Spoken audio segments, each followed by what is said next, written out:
морин хуурын ихшгийн дуурсал бол хүн байгаль хоёрын төгс зохицлын дуурсал гэхгүй юу? Хүн байгаль хоёрын төгс зохицлын дуурсал. Миний ярианд орохгүй байж магадгүй би нэг болсон явдал ярья. Манай нутагт Сангийн далай гэж хүн чуулдаг их сайхан нутаг байдаг өвөр хангаан үйлчилсэн. Тэрний хажууд Борох шууны өвөрт Наран булаг гэж хөөрхөн булаг бий. Жижигхэн сан устай булаг. Тэгээ нэг өдөр би адуунд явж байгаад ус уучгаснаатай тонгоосон чинь бөөн өт. Жихтэй их нарийнхан болон гэсэн. Бужигнсан их өт байх юм. Тэгээд би уусангүй аав дээрээ хэлсэн. Гол Наран булагч нь одоо ингээ өтчихэж ямар учиртай юм бааваа гэж хэлсэн. Гол адуу их ойртоод тэгээд адууны сүүл тогтмол усанд хэд хондлолоор өт болчтой шүү дээ гэж хэлсэн. Тэгэхээр энэ бол юу гэж ойлгож байна вэ гэвэл малын одоо адууны сүүл бол хэрвээ амь оруулж болох юм бол амьтай юм байна л гэж ингэж ойлгож байна.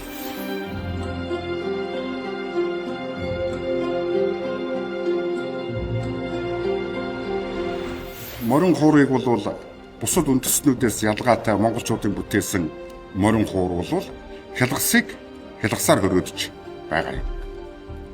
Хялгасыг хялгасаар хөрөөднө гэдэг маань амийг амиар хөрөөдөж байна гэж ингэж ойлгогдож байгаа.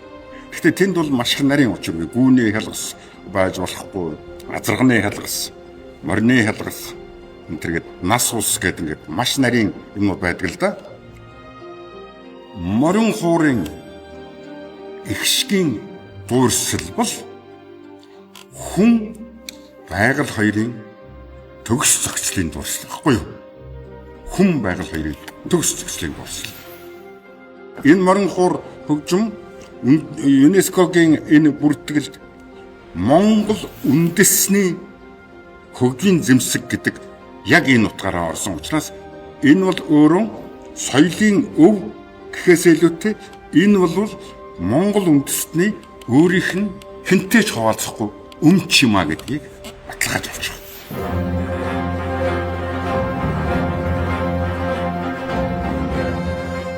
Тийм учраас морин хуур гэдэг хөгжмийн зэмсгэнд бол монголчуудын мянган жил малыг гаршуулж гэршүүлсэний бүх философи гүн ухаан энэ морин хуурд оюун санааны хувьд шингэсэн байна гэж ингэж байна. Бусад үндэстэн ийм хөгжмийн зэмсэг хийж чадна. Гэхдээ морин хуурыг хийж чадахгүй. Жишээлбэл яагаад манай хөш хятад улс хийж чадахгүй гэхдээ зэрэг 50000 жил газар дээр ногоо тарьсан, газрын царай харсан улсууд бол газрын царай харсан хишгтэй хөгжмийн зэмсгийг биднээс илүү хийж чадна. Бид нар бол тэнгэрийн царай харсан энэ үндэстэн учраас тэр тэнгэрийн ихшгийг илэрхийлэх тэр хөгжмийн зэмсгийг л бид хийж чадна. Тэгэхээр бид илүү авьяастай биш, бид нарын оршихуй өөрөө ийм л зүйл.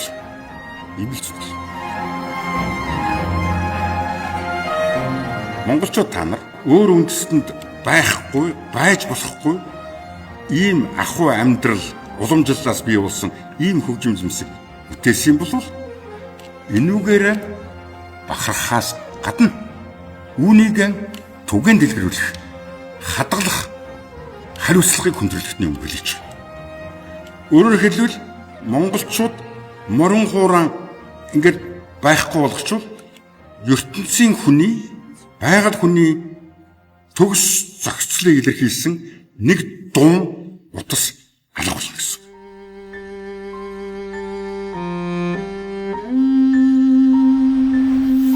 Тийм учраас монголчуудын өмнө бол энэ чихээр дамждаг, толгойд бүрэлддэг энэ зүйлийнх нь гол юмыг авч үлдэх хариуцлага, үүрэг, бахархал гуруулаа байдаг. Ийм бахархлыг бий болгохын тулд манай одоо үндэснийхэн соёл, уламжлалын талаар сэтгэл санаа зовдог хүмүүс нийлээд дэлхийн морин хуурын төв гэсэн цогцлогыг бүтээн байгуулж эхэлж байгаа юм. Тэгэхээр дэлхийн гэдэг энэ үг бол би зогсон үг гэж би бодож байна. Одоо дэлхийн адууны өдөртэй болчлоо.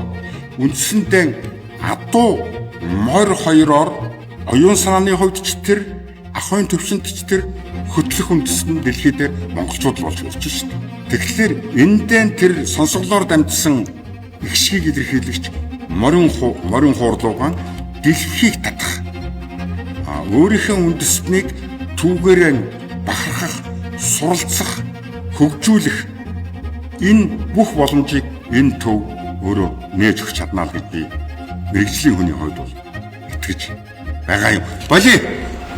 Ер нь тэгэл бүх явахаар чи дандаа уртын дуу явж идэв шүү дээ таана. Тэгэл одоо морин хуур тэгэл тэр болгож одоо бидний баг бүүэлж идэв шүү дээ. Ерөөсөө ингээл даваанаас давааны хооронд тэр хөгжмийг одоо сонсч тайвширч амар амгалан ингэж бас бидэрт одоо мэдрүүлдэг сайхан зүйлүүд байгаа л да. Үндэсний бүхэл одоо мэдээж өв соёлыг одоо тээж явж байгаа.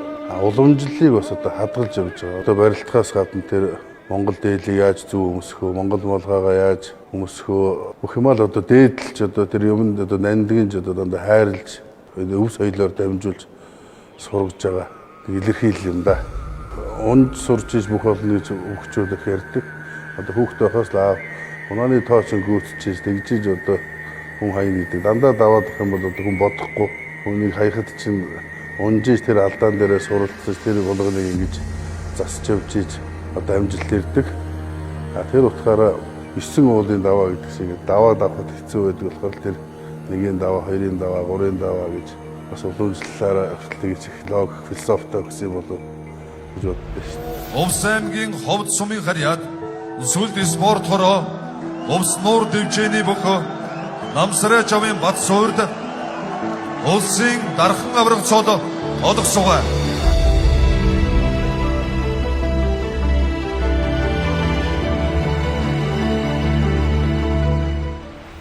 За одоо манай Баруун аймаг тэр дундаа Увс аймаг олон ясны үйлгээ тэр утгаараа бас бие биелгээ их л гэдэг одоо өөрийн гэсэн хөгжмийн зэвсэг бай. Тэрийг одоо уламжилж гооч үедээ үлдээдэг тийм ёс заншилтай. Манай аймаг руу бол ер нь их л хөгжмийг бол их тоглодог болсон. Одоо хүүхэд байхад бол харин юм бас ховор байсан юм шиг байна. Одоо бол их л ховор бол одоо ер нь айл туулган баг байдаг болсон. Би бол одоо морин ховор их л идэрч бол одоо ах トゥ хөгжмөл гэж боддоо шүү дээ ерөөсөө. Найртай одоо бүх юм барилтаа бүх юмтай л одоо салшгүй хамт явж идэг зүйл бол одоо ерөөсөө л морин ховор уртын дуу. Тэгээ манай аймагт бол ялангуяа тэр их л хөгжим хөөми олон зүйлүүдээр бол найр наадмаа дандаа хэлдэг.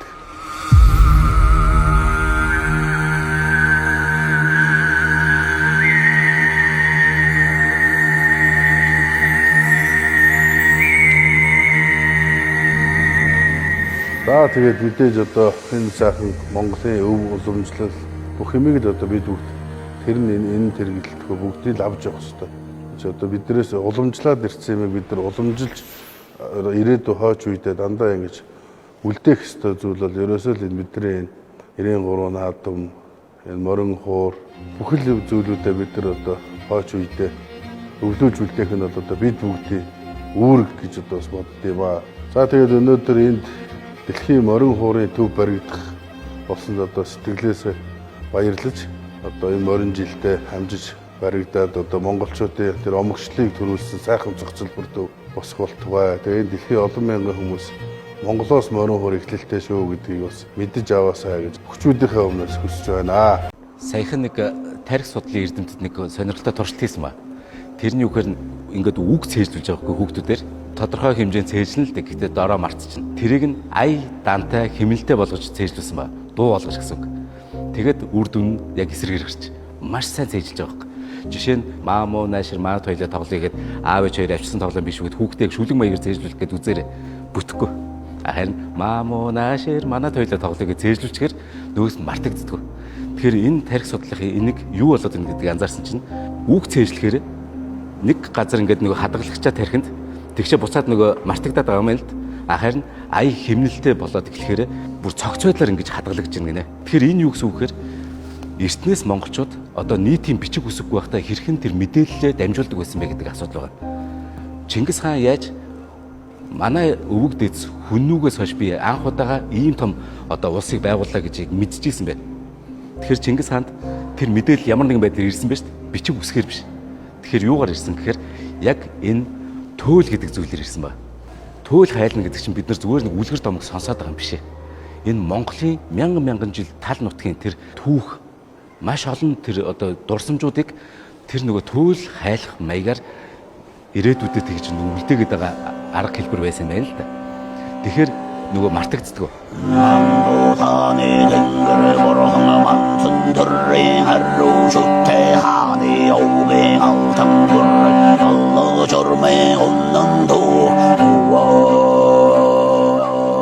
Тэгэхээр туйлчид яаж тэр хэдэн зуун мөр, хэдэн түмэн мөр тэр одоо шүлгийг цээжлдэг байсан бэ гэхээр яг саяны аргаар. Энэ аргыг саяхан л одоо эрдэмтдээ ойлгож шít. Тэгэхээр туйл хайлна гэдэг чинь тийм ач холбогдолтой байсан байна. Нөгөө туйлчаас яг шүлгээр нь хэлэх юм бол тэр хэдэн өдөр хайлдаг туйлыг өөрөө санахгүй. Харин морин хуураа гаргаж ирээд нөгөө туйлаа хайлахаар тэр мянган тэр шүлэг бадаг тэрийг нөгөө хайлж чадаад байгаа. Тэгээ морин хуурын талаар одоо ингээд домог байна. Янз бүрийн тэ олон домогуд байна. Тэрний домог дотроос ч одоо бидний хамгийн сайн мэдих сөөхөн амжил буюу хөхөн амжилын домог гэж байгаа шүү дээ. Хөрбэй нэрдэн цагаатун алла сэхэжгарын харуулын зэрэгдэн хөхөн амжил гэж нэгэ сайнэр зэргийн алвэ хажил бахтан тэрн нутгийн сайхан гүнжитэй гэж нэг хөгөнтэй танилцсан байж байгаа. За энэ хөхөн амжилын домог дээр чинь бол морин хуурын тухай яг яаж үүссэн бэ? Хайртай мориныхоо одоо тэр сүүл дийлэр нь те хуур их шиг зохиосон тухай ингээд гарч эхэлдэг. Яг энтэй адилхан ер нь морин хууртай адилхан хэд хэдэн домогуд байна л да. Одоо өвөр Монголд одоо өөр нэг домог байна. Баруун Монголд ойрдын домог гэдэг, аргасун хуурчийн домог, жонон харын домог гэдэг гэх мэтлэнгээр яг морин хууртай адилхан домогнууд байна. Энэ утгаараа яг юг хэлээд байна гэхээр морин хуур болвол нийтийн, нийгмийн те бүх ард түмний хамарсан хөгжим юм а гэдгийг ойлгож болохоор байгаа байхгүй. Тэгэхээр эндээс нэг гоё зүйл болно. Туйлч ганцхан байхгүй шүү дээ. Нутаг ус болгонд туйл хайлж байгаа хүн байгаа. Ингээд төсөөлдөө мянган жилийн турш уул ус нутаг болгонд нэг туйл хайлж инэхээр энэ нэг одоо бид нар нэг юу шиг байна вэ? Интернет шиг монголчууд дата системтэй байсан байхгүй, memory system гэдэг юм уу? Нутаг болгонд ингээд туйл хайлаад тэр нь ингээд 100 жил үргэлжлээд гар бид юугаач мартахгүй тэр нөгөө түүхээ авч үлдчих чадсан гэсэн үг. Тэгэхээр морин хуурыг сонсдог хүн болвол тэр нэг энгийн тэр хөгжмийг яг ингээд транс хэлбэрт орчихсон сонсож байгаа хүний нэг юм хөвлж чаддаг тий. Тэгээ энийг бүр түүхээр нь холбоод аваад үзэх юм бол хүннүг үед бол хүннүгийн шаниунар өглөө ургах наранд үдэш саранд мөрөгдөг байсан гэдэг тий. Энэ бол бөө мөрөглийн үүсэл гэдэг ярьж байна. Яг морин хуур судалдаг судлаачид бол нийтийн тооллын өмнөх 3 дугаар зуунд морин хуур хамгийн анх үүссэн гэж үздэг байгаа. Түүхэн сурвалжийн хувьд бол нийтийн тооллын өмнөх 3 дугаар зуун гэдэг баримт гарч ирдэг бол яг албан ёсны тоогоор бол тэр 13 дугаар зууны ихэнх үед бол төрийн хэмжээний хөгжим болж хувирсан гэж ярьж эхэлж байгаа байхгүй. Энэ мэтлэнгээр ингээд бодоод үзэх юм бол морин хуур гэдэг бол монголчуудын хувьд түүхэн цаг хугацаанд 100 жилийн туршид хамт ирсэн хөгжим гэсэн. Тэгэхээр одоо морин хуурайгаа бид одоо бидний түүх соёлыг тэгж авч үлдэж чадсан ийм гайхалтай соёлын өв гэдгийг ингээд ойлгох юм бол цаашдаа бид нар энэ морин хуурай 100 жил хэрхэн одоо тэгвэл өв болгож хамгаалж үлдээх вэ гэдэг энэ чухал асуултанд бид нар одоо хариулах хэрэгтэй. Тэгэхээр морин хуурын нэг том цогцлбор төв байгуулна гэдэг одоо энэ зорилго бол маш сайн. Учир нь энэ гайхалтай хөгжмийн зэмсгийг хоёрхан чавцсан дээр эн чинь хорвоог дэлхийг бүгдийг нь уяраа чадсан энэ хөгжмийн зэмсгийг мань булаах гэдэг шүү дээ бас. Одоо хятадууд одоо өөр үндэстнүүд гэдэг ч юм уу. Гэхдээ эн чинь биднийх шүү дээ. Тэгэхээр бидний юм биднийх л байх шүү дээ. Гэрт байгаа зүйл өөр нэг айлд бас өвчмөргөж тэд нар дээрмдгийг хармааргүй шүү дээ. Тэгэхээр энэ морин хуурын зохицлбарыг бол үнэхээр яаралтай байгуулах хэрэгтэй. Морин хуур яалтчгүй хаан хөгжим л дээ. Монголчууд хэлдэг шүү дээ. Эр хүн ятгахтаа дуулах Монголыг амар амгалан гэж. Монгол хүн морин хууртайгаа ерөөл өргөх, аялгуулж дуулах, уртын дуугаа дуулах бол дэлхийн их амар амгалан гэж хэлмээр байна. Тэгэхлээр эх орноор бахарх хэвээр. Эх орн дотор чи ёс заншил байна, уламжил байна, ахуй зан заншил байна. Тэгэхээр энэ бүх зүйлийг бид нар л хийхгүй бол өөр хэн ч хийхгүй шүү дээ. Тэгэхээр энэ бахархлыг бид нар үлдэх хэвээр. Өөр дээрээ харуулах хэвээр. Тэгжиж үр хооч өвлж авна шүү дээ.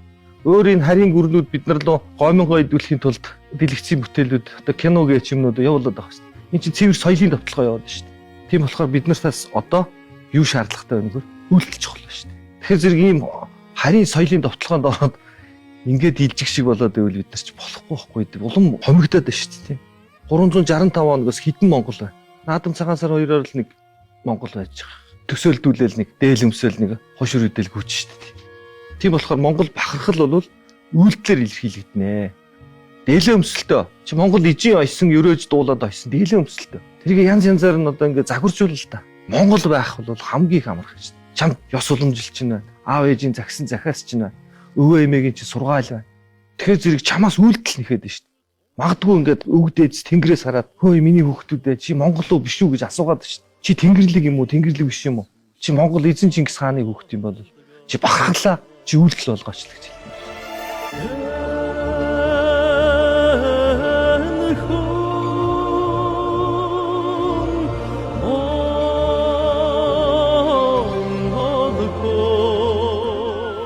Монголын газар нутаг усны их ундраган дээр байж байна. Хоёрд бид бүхэн энд төрснөөрөө том могоо гарч ирээд биднийг иччихгүй баст. Матар залгичихгүй баст. Газар хөдлөөд шилгээгээд биднийг дараад ангал руу шидэгдэхгүй баст. Тэгэхээр эцэг өвгүүд маань ийм ухаантай учраас энэ дэлхийн сор болсон, цээж зүрх, илэг зүрх болсон ийм газрыг бидэнд үлдээсэн байна. Тэгэхээр зэрэг энэ бол хамгийн том өнөөдрийн бидний үнэт зүйл байхгүй. Тэр энэ дотор хэрэлдээд амьдарч чадахгүй. Одоо энэ хэрэлдэж байгаа хүмүүс бол түүхэнд үлдэхгүй. Амар хэцүү шүү дээ. Харин явхлаа яг тэр хэрэлдэж байгаа үед нь Монгол дийлэн өмс гэж уриал гисэн гээд жавхлан түүхэнд үлдэж мэдэн шүү. Дэлхийд даяар одоо яг идэвхтэй 60 сая Монголын үрсад байна гэж тооцоод манай хамаг Монгол төсөл гаргасан шүү. Тэгэхээр энэ хүмүүс чинь биднийг хараад байна шүү дээ. Гал голомт нь үлдсэн. Тэгсэн чинь энэ л зүгээр л жалга тойрол хэрэлдээд идэг. Чи болохгүй байхгүй. Аялгау их шиг биднэрт байх хэвээр, дуу хуур байх хэвээр, уриалан дуудлага байх хэвээр, соён гэгэрүүлэлт байх хэвээр. Соёл байх хэвээр, соёлын тусгаар тогтнол байх хэвээр. Омог цэнхрэг шигдэн амар амгалан доо. Одон дүрсэх хүлэг айлын мараа. Морин хуурын хувьд бол жишээлбэл морины хялгасаар хийж штэ. Тэгэхээр зэрэг морь гэдэг амтан энэ дэлхийн ертөнцийн хамгийн эр шинжийг агуулсан амтныг бол адуу гэдэг. Тэгэхээр сайн азраг өөрийнхөө хотондоо ирж уяан дээрээ янцгаахад тэр айлд сар муу юм хүрдэггүй гэдэг монголчуудын бэлгшээл аман ерөөл байдаг. Морь бол энэ дэлхийн ертөнцийн хамгийн их эр шинжийг агуулсан учраас энэ альбан тирэн, лус савдаг, шимнос, шулмас одоо энэ чинь байсан болоод өвгдээдсэн гэж нэрлсэн байна да харсан болоод энэ зүйлийн бүх адыг дарж идэг зүйл бол энэ морь адуу.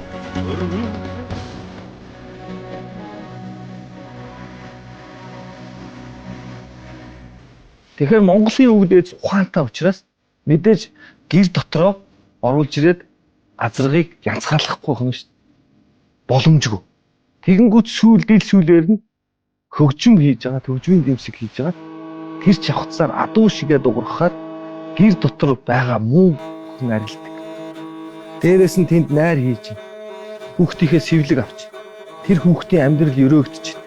Тэгэхээр энэ муухай зүйлийг арилгагч одоо эрчим хүчний том хувь үүсгэгч бол хуур. Тэгэд энэ үгийн үндэс нь морин хуур гэж байна шүү дээ. Морь шиг дуургаж, морьтой андуурагттал дуургаж, хуурч тэр муухай юмнуудыг зайлуулдаг ажээ. Тийм ч учраас одоо манай хамтлагийн залуучууд чинь морин хуураа барьж аваад дэлхийгээс муу юм зайлуулах гээд энэ чи хуурдаад яваад байгаа шүү дээ. Одоо мөнгө олох гээд яваад байгаа асуудал биш үү? Өвгдөөс мөнгө хөх тэнгэрээс энэ хаан хөгжмийг бариулаад ад зэтгэртэй баригдсан дэлхийг зөв сайхан энерги, зөв сайхан эрчим хүчинд оруулаач гэдэг энэ цагийн зараалаар л энэ залуучууд явж байгаа шүү дээ. Ингээд энэ талаас нь харахаар их гоё байгааз. Тэгэхээр зэрэг энэ морин хуур гэж энэ хөгжим бол асар их одоо Монголын өв соёлыг тээсэн юм зүйл. Тийм учраас ямарваа нэгэн баяр ёслол, төрт ёсны наадам энэ зүйл бол заавал морин хуур уртын дуугаар хэлдэг. Ягаад монголчууд холбоо элэг зүрх гэж ярьдаг те? Тэрэн шиг ягаад дуу хуур гэж ярьд юм бэ? Дуу хуур гэж холбоотой үг байна. За одоо би өөрөөрөө жишээ татчих. Жавхлангийн чинь морин хуурын жавхц шиг хоёр хэн судас байгаа шүү дээ. Энэ чинь бас жавхц байхгүй. Зарим нутагт явж байхад бол хүмүүс бол намайг хэлдэг шүү дээ. Та нэг сайхан хуурдаач гэж. Энийгээр хуур. Энд чинь бас нэг хуур байгаа даа. Тэгэхээр зэрэг энэ уртын дуутайгаа, энэ аялгуу дуутайгаа хамсраа болж иж энэ маань бол маш их сайхан ерөөл болж дэвшигддэг. Тийм учраас хамгийн том баярт үйл явдлууд дээр заавал морин хуур, заавал уртын дуу, заавал зөв хөгтэй, аялгуулан дуулдаг энерги, эрчим хүчтэй ийм хүмүүсээ дуулуулж энэ муухай энергийг зайлуулж аштын сайхан бэлэг ерөөлийг дандаа өөрсөндөө татаж хурааж авдаг байжээ гэж. Одоо сүүлийн үед бол манай Монгол улсын наадамчин баг уртын дуугаа хайж морин хуургүй бараг эхэлсэн тохиолдол байна шүү. Хизээч ингэж болохгүй. 1-2 жилийн өмнө үлээ. Монгол улсын наадам уртын дугаараа эхлүүлээгүй шүү. Магадгүй тэр жил, тэрнээс ч хойш энэ жил энэ хэрүүлч улам ихсээд байгаа юм шүү дээ. Тэгэхээр зэрэг энэ зүйлийг чинь дарж идэг муу муухай юмыг харилгаж идэг энэ эрчим хүчээр бид нар бол түгээн дэлгэрүүлэх хэрэгтэй, авч үлдчих хэрэгтэй.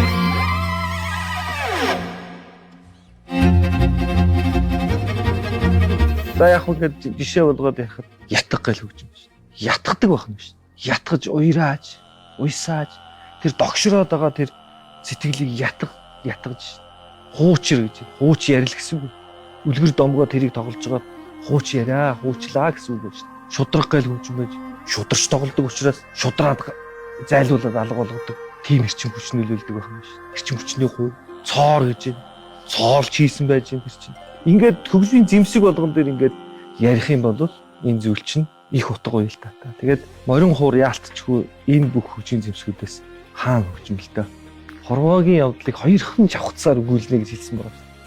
Бүхэлдэн хорвоогийн явдлыг хоёрхан чавхцсан яахлаар өгүүлж байна. Энэнд асар том гүн ухаан байна. Яагаад гэвэл энэ хэдэн мянган жилээрээ хэдэн зуунаараа бидэнд өвлөгдөөд ирсэн зүйл учраас бидний энэ яс цусанд ихшгэлж идэг аялгау баггүй юу. Тэгээ одоо энэ уриалга явж байгаа нэг талархах хүчтэй байна. Төсөв юм хүмүүс бас одоо эн чинь их юм сонсогдох юм байна шүү дээ. Ингээд хуугаад иччихгүй л бол хурдан л барайсаа л гэж миний хувьд хүсэж байна. Хүмүүстэй уралдах наадах нь яах вэ? Маргах нь яах вэ? Гэхдээ тэргүй цагийн оноолтод байгаад энэ зүйл бүтгэстад зам жимээр явбал хил зүйл зам жимээр барайсаа хөвтэй их гоё өрөөж тэр зүйлээ босгосоо л гэж би хүсэж байна. Амжилт хүсэж байна. Монгол хүн морин хууртайгаа ерөөл өргөх дэлхийн их амар амгалан гэж хэлмээр байна.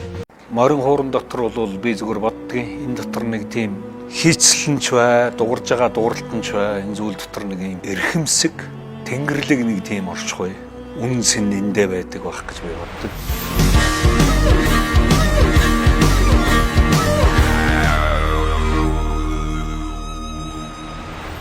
Хүмүү рокийн одоо дуу аялгауны тэр их хүчтэй байгаа гол үндсэн суур нь ерөөсөн морин хуур гэж үздэг байхгүй. Яагаад гэвэл тэр морин хуурын хоёр чавцс дотор дуурж байгаа хөг нь хүртэл рок хөг байхгүй. Нэгсэндээ одоо кварт буюу квинт гэж одоо хоёр янзаар хөглөдөг. Энэ хөг нь өөрөө хоёр чавцаа сул татаж дуургаж явах үед энэ рок хөг дуурж идэг.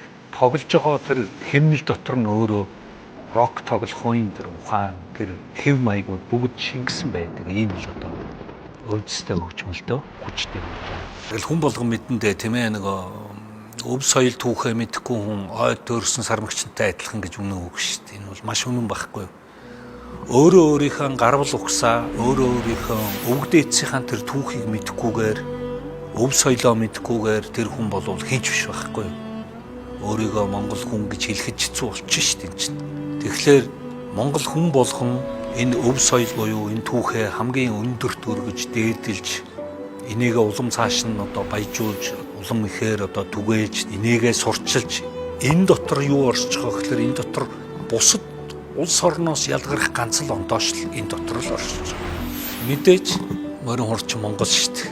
Тэгэхээр чин төв нь хаана байх хэвээр бол Монголд л байх хэвээр. Эндээс үүссэн хөгжим эндээ л байх хэвээр. Тэгэхээр орд нь эндээ байх хэвээр. Бид энэ ордныг хамгийн түрүүнд барих хэвээр гэж би харж байгаа. Энэ ордон дотор маш их энерги гадны ч бай, дотны ч бай маш олон улсууд ирээд тэнд өөрсдийгөө сэрэх, ойлгох, өөр нэгэн өнцгөр харж ойлгох. Энэ оршихуйн тухай, энэ амьдрахуйн тухай, энэ байгаль ихтэйгээ яаж хайрцах тухай, хүн өөрөө өөртөөгөө яаж ажиллах тухай, тийм ээ? Энэ тэнгэрлэг оршихуйн тухай энэ бүх зүйл тэнд игшгэлж, тэнд нуугдаж, тэнд хадгалагдаж, тэнд одоо хүмүүст энерги түгэж явах хэвээр ийм л төв байх хэвээр гэж харж байгаа. Тэгэхээр хамгийн түрүүнд энэ одоо миний бодлоор бол Монголд байж хэвээр. Монголд баригдах хэвээр. Энэ бол маш сайхан морин хуур байна. Маш их өвчтэй, маш их хүчтэй ийм л одоо хөгжмийн зэвсэг гэж би одоо хэлмээр байна. Тэгээд монголчууд ийм л ард. Нүүдэлчин соёлоо хадгална гэдэг шүү дээ. Тэнгүүд яаж хадгалах гэдэг дээр ерөөсөө ярилцдаг. Одоо шийдэл соёлын чихийн хадгалах хүн хадгалж байгаа шүү дээ. Тэнгүүт нүүцэн соёлын хадгална гэдэг нь өөрөө хөдөөч мал маллахгүй шинэ нэгнэр одоо тэрийг ингээд хадгалуулах гэдэг те. Энээс эхлээд бид нар бол ерөөд өв соёл эхлээд хөндөж ярих хэрэгтэй юм болж боддог байхгүй. Жишээлбэл би бол тэгж фантазлалт өгсөн юм. Одоо би ч өөрөө спортын хүн биш те. Хөл өмгийн цэнгэлтгийг ягаа Монгол гэр шиг гэж болдгоо юм. Монгол гэрч яг л цэнгэлтгийн гаднах байхгүй те. Тоон ингээд онгорхоо үйж идэг тэрүүгээр ингээд нар салхи нь орж идэг. Тэгээд өн мөн одоо бүх юм гоё дизайн хийж бодож тэгч тэр гэргээс тийм цэнгэлт хүрээлээ одоо барьж байгаа байхгүй. Тэгвэл одоо морин хуур гэдэг бид нар хөгжим байдаг. Энэ хөгжмийн өөрөө дизайн чинь дэлхийд дээр бас нэг байдаггүй дизайн байгаа байхгүй. Тэгээд энэ дизайныг бид нар ингээд өөрсдөө ингээд яг том хэмжээнд оруулаад байшны хэмжээнд оруулаад арай өөр өнгөтөрхөр дэлхийн нийтэд хүмүүст харуулна гэдэг өөрөө энэ бол бидний хувьд соёлоо ингээд хадгалжуулах аягүй том эхлэл болов шүү дээ. Хүмүүс зөвхөн хөгжим тоглож үзүүлдэгш тэр хөгжим шиг байшинд нь оруулаад тэнд нь ингээд бүр орчны мэдрүүлэх ч юм уу те. Энийг аягүй гоё бид нар ухаалгаар шийдэж чадах юм бол энэ өөрөө аягүй том ховсол дэвшил болно.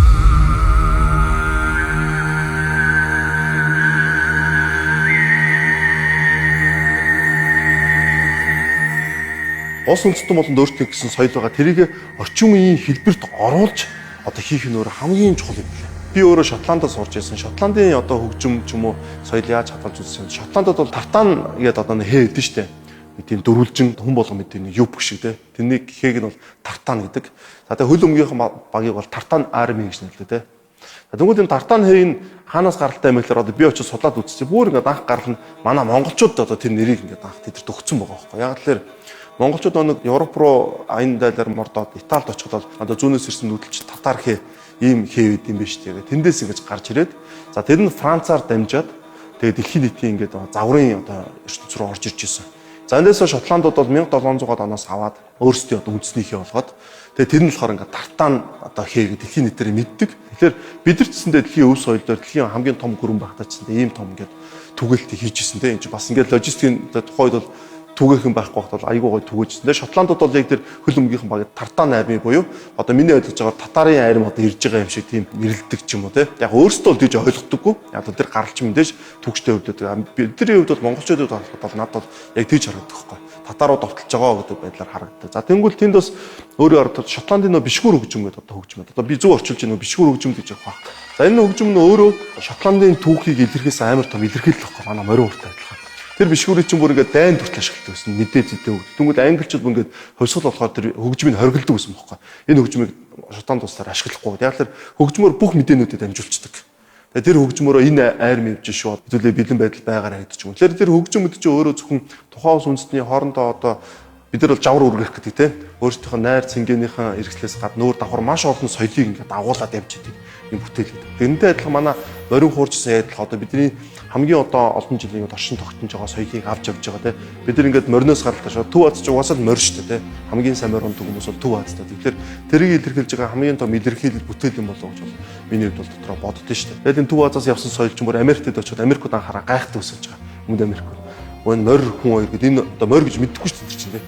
Энэ одоо нэг амтын юм болов юу юм болов хүн морь унаа бодлоор ойлгохдоггүй тийм зүйлээс. Тэгэхээр бид нар бол яг энэ морины соёл ч юм уу те төв азаас гаралтай энэ олон зүйлүүдийн бас ихтэй бас тавьж ирсэн ийм хүмүүс. Тэгэхээр нөө өв соёл гэдэг зүйлээ бид нар харахтаа нэлээд тийм гүн гүнзгий ухчээж харахгүй бол бид нар зүгээр ингээд сайхан уянгалаа манайх чинь нүүдэл чинь ийм гэдэг тэгээд тэрийг илүү гүн харах юм бол бид нар илүү гоё тод юмнууд харж байгаа. Тэрийг илүү хөгжүүлэх хийх усүр ч юм олон юмудаа бид нар гаргаж ирч чадах болов гэж бол миний хувьд бод. Дэлхийд дээр маш олон үндэстэн өв соёл байдаг. Энэ Арабын нэгдсэн Эмират ч юм уу Сауди Араби эдгэлийг харахад бид нар чинь ингээд янз янзын гоё гоё байшин бариад байгаа шүү дээ.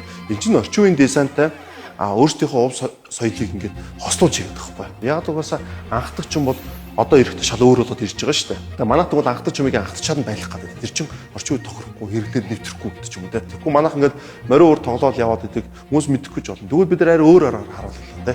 Бид нар ийм гоё байшинтай, ийм гоё бүтээн байгуулалт дээр бид нар морин хуурын ийм олон гоё төрлүүд идэг. Энэ хөгжим чи ийм одоо давуу талтай шүү гоё. Хүмүүс зөвхөн хөгжим тоглож үзүүлдэгш тэр хөгжим шиг байшинд нь оруулаад тэнд нь ингээд бүр орчны мэдрүүлэх ч юм уу те. Тэрийг үзүүлэх өөрөө яг дэлхийд дээр бүх л соёлууд тэгж явж байгаа. Тэгэхээр би энэ бол бүтээн байгуулалт бидний хувьд бол яг гоё тийм өв соёлоо ингээд хадгалж үлдээд хүмүүст ингээд заламж халаад үлдээгээд тэрийгээ бүр хөгжүүлээд тэгээд ингээд гадныхаа харахад ч гэсэн айгүй гоё тийм бүтээн байгуулалт. Зөвхөн морин хуур гэдэг хөгжим биш тэр хөгжим ингээд ямар олон төрөл тойрж болдсон байдаг харуулж байгаа гоё бүтээл юм болоод гэж миний хувьд бодож байна да.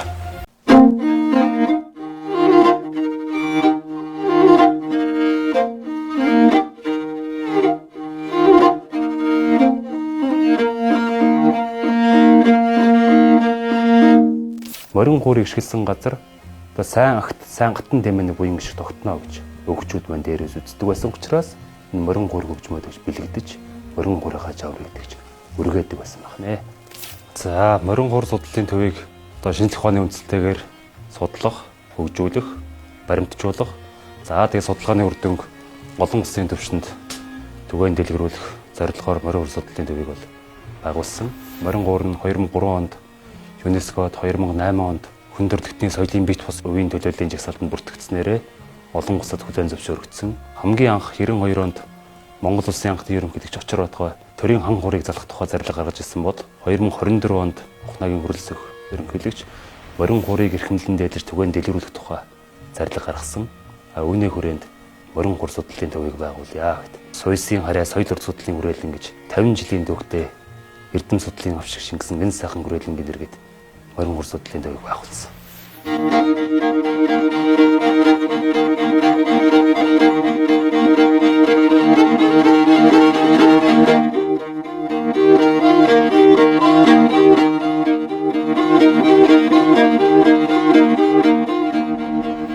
Баруун тал руугаа ойрдууд болохоор одоо энэ ихэл хуур гэдэг энэ хуурыг татаж байна.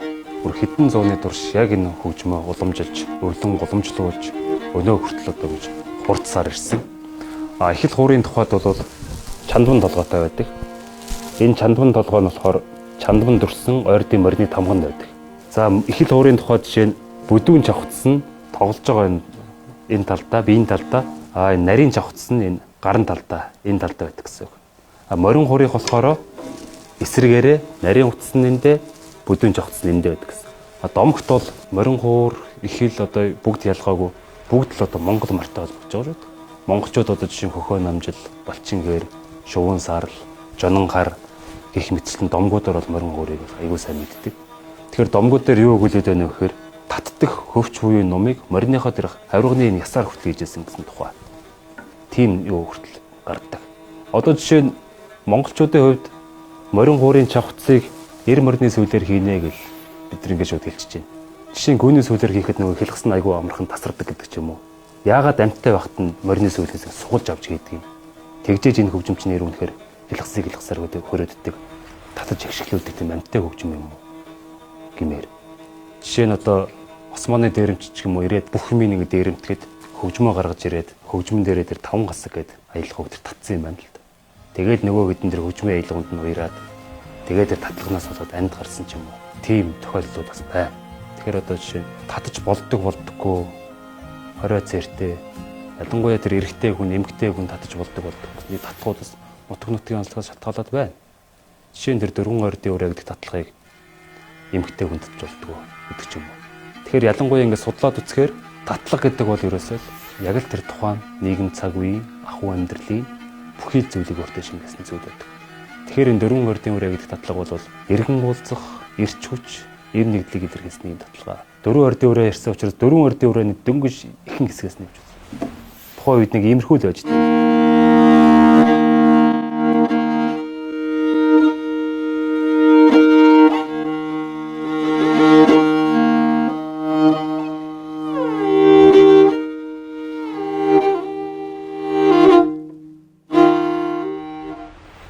За Монгол улсын хэмжээнд үндэсний хэмжээнд морин хуурын цогцлбор төв байгуулж байгаа билэг бол бүтээн байгуулалт гэхээсээ илүү морин хуурчдыг, урлаачдыг, морин хуур сонирхчдыг дан ганц морин хуур гэж харахгүйгээр чавхтас номд хөгжмийн төлөөлөл болох суухан хуур, боржгон хуур, ихэл хуур, морин хуур, шанган хуур энэ хөгжмүүдийг бүгдийг хамруулсан ийм сайхан цогцлбор төв байгуулж байгаад баяртай байна. Тэгээ Монгол хүм та бүхнийг энэхүү сайхан цогцлборт хүрэлцэн ирж Монгол өв соёлоо, Монгол дархтаагаа, Монгол гэсэн тэр өөрийн үнэт зүйлийг бий болгоорой гэж уриалж байна. Энэ Монгол наад дум гэж одоо Монгол хүн байхыг үндэс тоглолтой. Жансан нууруу хэлсэн мэт одоо наад дум санаасаараа хийж бид нэг вакцин тариулсан юм шиг байдаг. Энэ мор уралж байгаа, мороор уралдаг одоо орон гэх юм бол бас ганцхан монголчууд биш. Олон оронд мөр уралж байгаа шүү дээ. Хүүхэд унж уралж байгаа л монголчуудын одоо ондоо байгааг илэрлэн шүү дээ. Хүн чинь хар багаасаа ингээд адуутайгаа хэдий тэнэ ойрхон өсчиж тэрнтэйг дасаж чадмаг болж байгаа эхэлж байгаа байхгүй.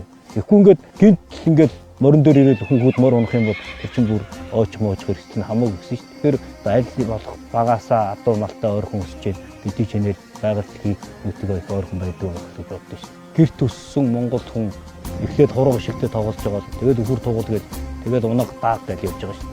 Яг тэгж нөгөө амьдралын хүн байгаль дэлхийтэйгээ ойрхон адуу малтайгаа яг ойрхон тусч байгаа.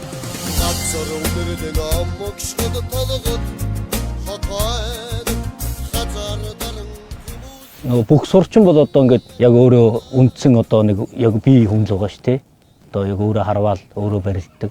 А морины тухайд бол эн чинь олон хүний хүч хөдөлмөр ордог л доо. Одоо хүүхэд байна, туслах уяач нар байна. За тэгээд энэс чинь гадна одоо чөтгөр тушаа хазаар ногт хийж байгаа гэл олон хүнийг ажлын байр одоо тийм юутэй нас холбож өгч байгаа. Одоо би бол одоо бүр хар багасаа л жоохон бахасаа л одоо мадууны хязгаарт өссөн одоо 3 настайгаас ахуулаад 3 нас сураал тэгэл одоо болтол ингээл явж байна. Одоо дуучин бол одоо амьдралын төвшөнд одоо хамгийн амар дээшээс амтан гэдэг шиг мөрөж. Эзэн ирсэн хөдгэн зүүдэн чандаа сүрслээ хөдгэн таньсан уяачин эдэн ухаан төчрдээ мандаа хөдгч оннон надын од гидэ отон цэнгдэн тэнгэр андар сон түгдээ. Ер нь бол нэг морин өөрөө юм их өөрөө одоо хөгжим авиг бол их ялгаж сонсдог амтан л та. Одоо нэг атраггүй хоёр байл гэхэд одоо ингээ гүүн давхиа явж байгаа л янцгаах ч байдаг юм. Тэгэхэд ингээд өөрийнхөө гүүг шууд хараад бараг адилхан шахуу янцгааж байгаа юм гээд ялгаж сонсч яах гэдэг чинь бол маш сайн сонсч яах гэсэн үг шүү дээ.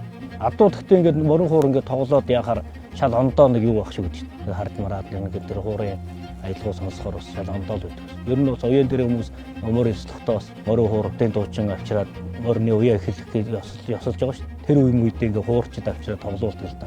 Ямар ч байсан адуу морин хуур ингээд юу бол салшгүй Монгол хүний нэг салшгүй нэг хэсэг л дээ.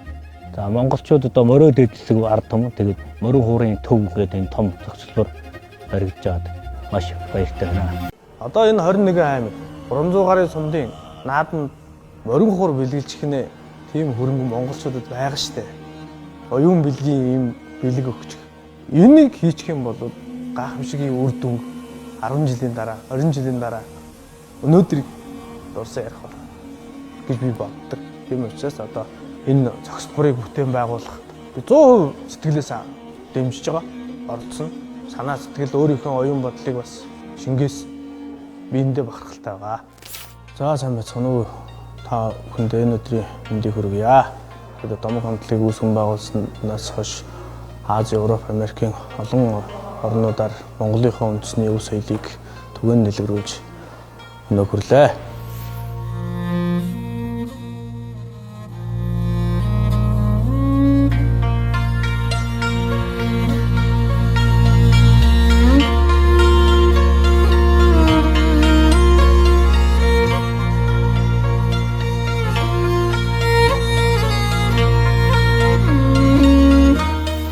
Манай домог хамтлагийн хамгийн анхны бүтээл маань хөгжмийн зохиолч Чин зөргийн хөгжим Эдрэнгийн говьор гэж морин хуурын дөрвөлд зориулагдсан бүтээл байсан. Мөн дээрээс нь Монгол төмний маань бахархал болсон, шүтэн болсон магтуу алтай магтаал байсан. Ийм сайхан бүтээлүүдээр бэлтгэл сургуультаа хийж одоогийн энэ консерватори буюу тухайн үеийн хөгжим бүжгийн сургуулийн 48 дуурайроо манай Батбаяр багшийн маань өргөнд одоо анх бэлтгэл сургуультаа хийж морин хуурын дөрвөлөөр хийж байлаа.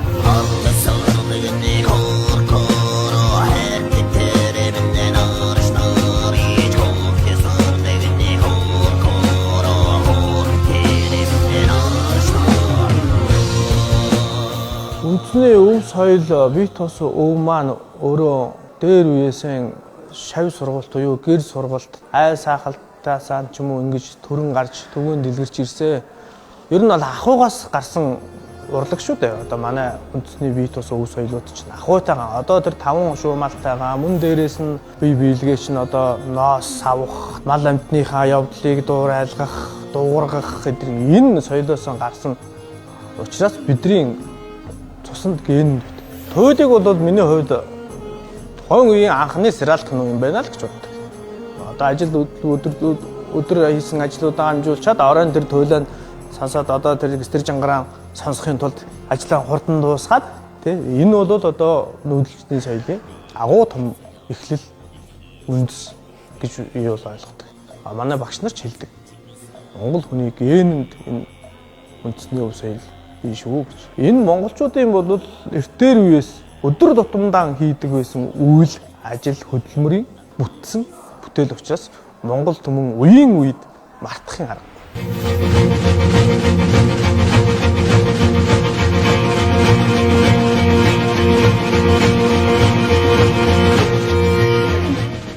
Уурч хүн болгон бие тус өвийг тээгч хүн болгон өв тээгч болгон тус бүрнэ өөрийнхөө тээжва үнэтэй өв соёлыг түгээн дэлгэрүүлж үр хүүхэдтэй ач хугацтай ах トゥ дөрөв садандаа юм уу Монгол түмэндээ магадгүй гадаад хүндч байж болно. Энийг бол сурталчлан сургах нь маш чухал. Монгол түмэнд одоо яг өнөөдрийг ингээд харахад аймаг сум баг баригаад улсын нийслэлд морин хуурт зориулагдсан 5 амтай гэрч байхгүй харамсалтай юм аа. Тийм учраас одоо өнөө цагт Монгол болон Монгол туурхтан морин хуурчид цугладаг, шүтдэг газартай болох нь бол нэн төрөүний ажил гэдгийг бол ухамсарлаад санал нэгдээд явж байгаа бүх хүмүүст бол амжилтыг хүсье. Тэгээд өнөөдрийн энэ зохицолбор маань бүтснээрээ монголчуудын эв нэгдэл, сүр хүч, уламжлал, ёс заншил батжиж ийм том асар өргөө шүтэн хуур бүтэж байгаа энэ цаг үе бол бахархалтай байна. Тэгээ энэ дээр бол Монгол хүн болгон хэрвээ та Монгол төстэй Монгол гэнтэй хүн бол нэгнийхээ хийж байгаа жижигхэн болон том асуудлыг маш сайн сэтгэл санаагаар дамжиж явах нь бол цаг үе мөрцөн асуудал шүү гэж энийг бол Монгол түмэндээ уриалан дуудаж байна. Дэлхийн морин хуурын зурцаг бол зөвхөн Монгол бариг.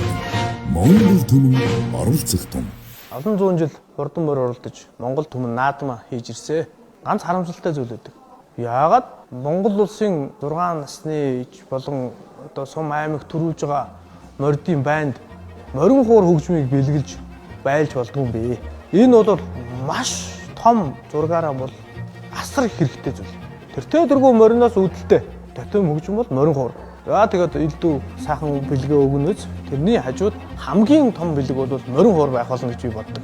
Ядаж Монгол төрийн наадмын 6 насны түрүү моринд 6 мэрэгжлийн морин хуурыг бэлгэлчихэд тэр хүмүүс өр хойчтоо сурах нь эрхэмлэн дээдэлж байгаа. Одоо Наранхүү ахын ажны шаргаар авахд төрийн наадмын 8-9 төрүүлчихсэн. 8 хуурын эгшиглүүлээд 8 жилийнхэн түрүүгийн дурсаад уйлаад концертын тогтчих хэвээр. Мөн дээрэс нь 8 хүүхэд морин хуурч болсон байх хэвээр. Одоо энийг Монгол улсын ерөнхийлөгч энэ нэвтрүүлгийг үзэж байгаа бол зарлиг гаргаад өгөөч л гэж.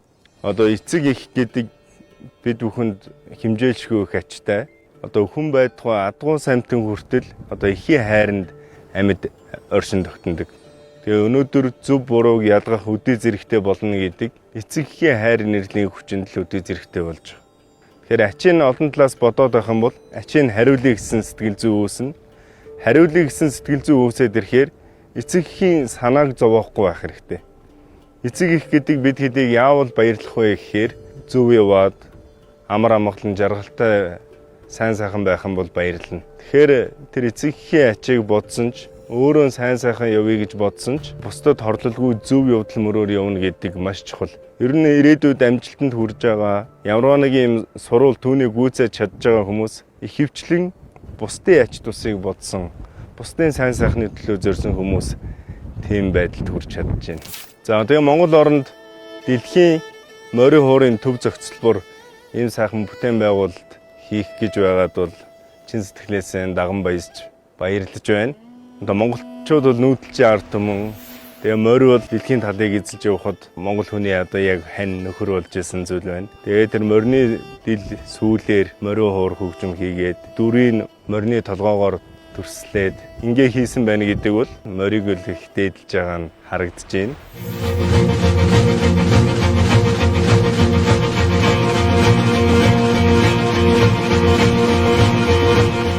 Дуу хөгжим бусдыг өрөвдөж энерги сэтгэл үүсгэхэд цохилдох шалтгаан бас болно. Амьтдыг аваад үзэхэд ботгоон голдсон ингээд морин хуурын дуу хөгжим ингээд сонсоход аяанда энерги үүсэнгүй сэтгэл үүсээд үр зулцгаа хайрлж эхэлж.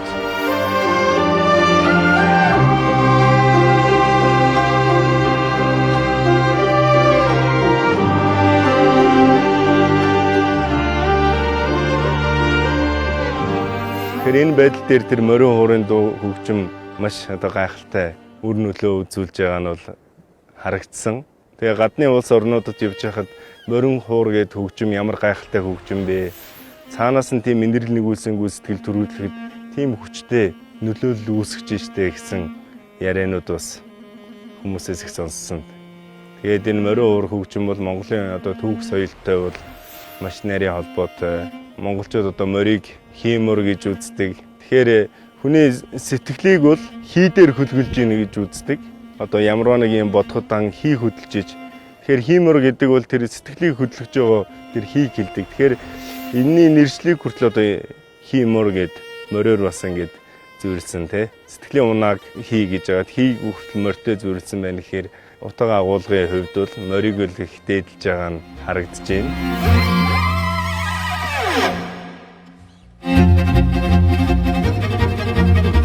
За тэгээ Монгол оронд дэлхийн морин хуурын төв зохицолбор энэ сайхан бүтээн байгуулалт хийх гэж байгаад чин сэтгэлээсээ даган баярлж байна. Гадны хүмүүс хүртэл энэ морин хуурыг сургалт аваад маш их сурцсан тийм хүмүүстэй би уулзж байсан. Тэгэхээр энд морин хуур төв зохицолборыг Монгол оронд ингээ бүтээснээр үүгээр дамжуулаад бас морин хуурын сургалт явуулснаар дэлхийн нийтэд одоо морин хуурыг сурах сонирхолтой хүмүүс нөлөө үзүүлэхээр Монгол өв соёлын сурчлахаар тийм сайхан арга хэмжээ бүтээн байгуулах юм байна гэж харж байна. Монгол хүнийг моргүйгээр төсөөлж чаддгүй. Тэр байтугай одоо оюутан болоод очиход намайг Монголоос ирсэн гэхээр хөөх ёстой мундаг морь чи их сайхан ундаг байхаа гэд тэгэл морь унах сургууль намайг аваачихыг хичээдэг байсан л да. Би ичээд нэрээ бодоод тэнд нь очтгүй нэрлэгдэг байсан. Үнэхээр Монгол хүнийг мориноос салгаж бодож сэтгэж чаддаггүй шигээ морин хуурнаас Монгол хүнийг салгаж бодож болохгүй юм шиг надад санагддаг. Үнэндээ болохгүй. Монгол хүн болж энэ Монгол эх орнд төрсөндөө үнэхээр баярлаж бахархаж хой заяанда талархаж байдаг. Ер нь монголчууд бүгдээрээ тийм байх гэж бодож байна. Үнэхээр монгол шиг ийм түүхтэй, уламжлалтай ийм оронд хүн болж төрнө гэдэг бол их том хой заяа. Арлын утаборыг олсоо малчинигээр төрсөн би атэрхэн утаага. Одоо ингээд урлагт гихтэл морин хуурын тэр татлага, тэр аялгауг ингээд сонсоход монгол хүн болж төрсөндөө бахархаж, баярлаж, сэтгэл маань эрчтэй хүчтэй болж чаддаг ийм одоо сайхан аялгаутай ийм хөгжмийн зэмсгийг бий болгосон ард түмэн бол хизээч гундаж гутрах ёсгүй ийм ард түмэн гэж би боддгоо.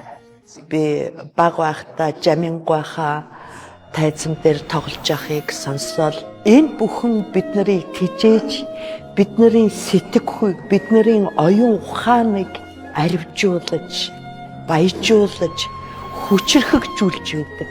Энэгээрээ монголчууд хүчтэй байдаг гэж би одоо боддөг юм да.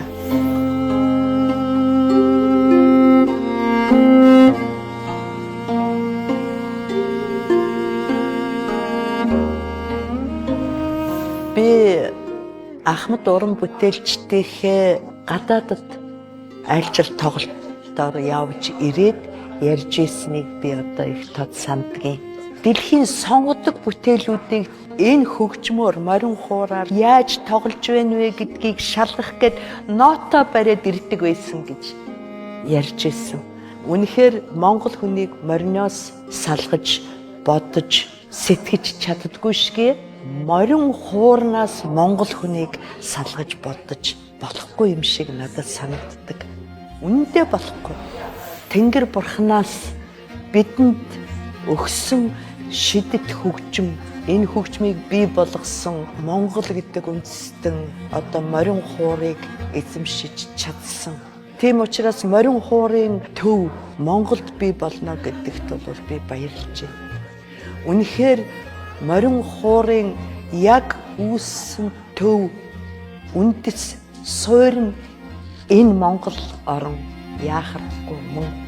Тийм учраас энэ Монгол эх оронд нь Монгол хуурын төв бий болж Монгол хүмүүс дэлхийд дахины хөгжмийн урлаг, морин хуурын хөгжмийн аялгаунд сэтгэл нь уярж, баясаж, бахархаж, үнэхээр баяжиж байдаг. Хүнийг хүмүүжүүлж чаддаг, хүнийг бүрэн бүтэн болгож чаддаг ийм хөгжим бол морин хуур яахын аргагүй мөн. Тийм учраас морин хуурын төвийг байгуулах гэж санаачилж ажиллаж эхэлж байгаа. Бүх хүмүүс баярлснаа илэрхийлье, баяр хүргэе. Энэ бүхэн амжилттай сайхан төв болно гэдэгт би итгэл дүүрэн байна. За бид нар чи одоо хүүхд байх нөгөө наадам цагаан сар гэж боддог. Тэр наадам цагаан сарын үеэр чинь нөгөө морин хуур утын дуугаал сонсоол тэр л хамгийн эрхэм чухал агшин байсан. Тэр морин хуур бол бидний бас нэрээ өвдөөц энэ уламжлалын Монгол хүн гэж бусдаас ялгарсан одоо тэрий чинь жинхэнэ оюун санаанд сэтгэлгээ суулгаж өгж байгаа гол юм. Морин хуур бол гарцаагүй Монгол түмний Монгол улсын өмч юм аа. Монгол улсдаа дэлхийн морин хуурын төв байгуулж байгаад би үнэхээр их бахархаж байна. Би Булган аймгийн Буугд сумын хүн байхгүй. Төрсөн тэнд өссөн. Тэгээд Чивэн хамт төрж тэр Булган аймгийн Буугд суманд бас төрсөн юм бид. Бид нар бол тулааны тамирчин хүмүүс учраас миний хувьд бол нөгөө өвдөөцийн дайчин баатарлаг түүхээр бахархаж явдаг. Тэр бол миний бахархал.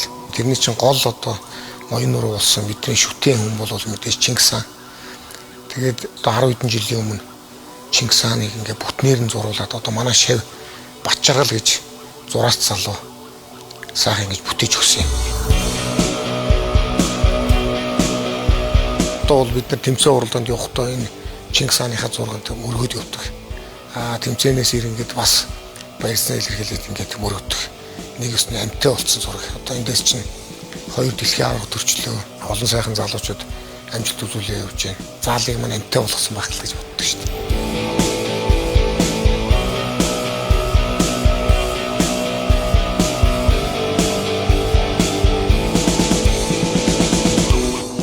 Бидний өнгөрсөн түүх ялангуяа тэр өвдөц юм дайчин баатарлаг түүх бол маш том хүч сэтгэл зүйд маань урам өгсөн, дэм өгсөн.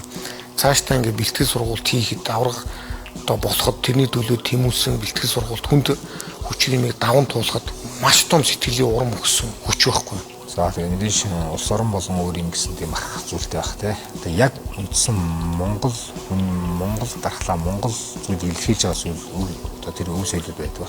Тэрийг одоо үг түгээс нь судлаад яг ганцхан манайх шүү гэдгийг тодорхойлж дархалж тамгалж авч үлдэх хэрэгтэй байх гэж бодож байна шүү дээ. За ингээ энгийн хүн бол туг далбаага гэр орондоо залаад хүндэтгээ далбаагаар ингээ бахархаа явдаг.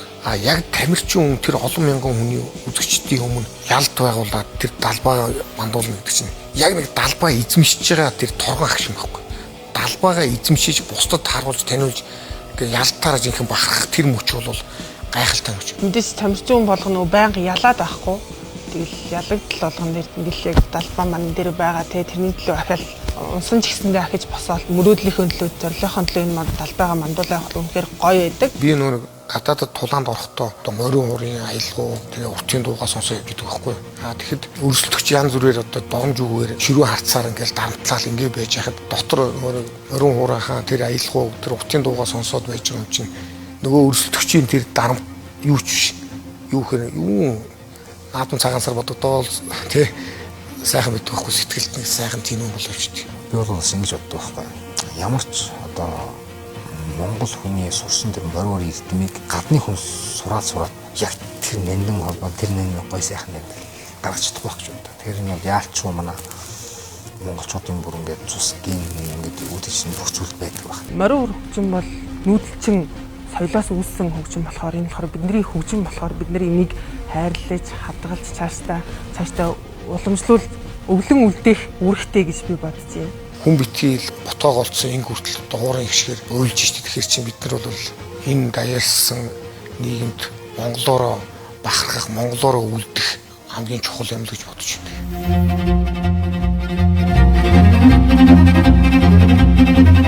Монгол улсдаа дэлхийн морин хуурын төв байгуулж байгаад би үнэхээр их бахархаж байна. Мэдээж улс орныхоо өв соёлыг, монгол хүн гэдгийг, Монголын одоо энэ язгуур урлаг өв соёлыг ингээд гадаад улсын жуулчдад тэргээр дамжуулаад гадны улс оронд ингээд таниулна, мэдүүлнэ. Ялангуяа орчин цагийн монгол хүүхэд залуучуудаа таниулах, одоо сануулах тэр ач холбогдол нь одоо надад хамгийн сайхан санагдаж байна. Морин хуур бол гарцаа байхгүй монгол түмний одоо өв соёл юм аа.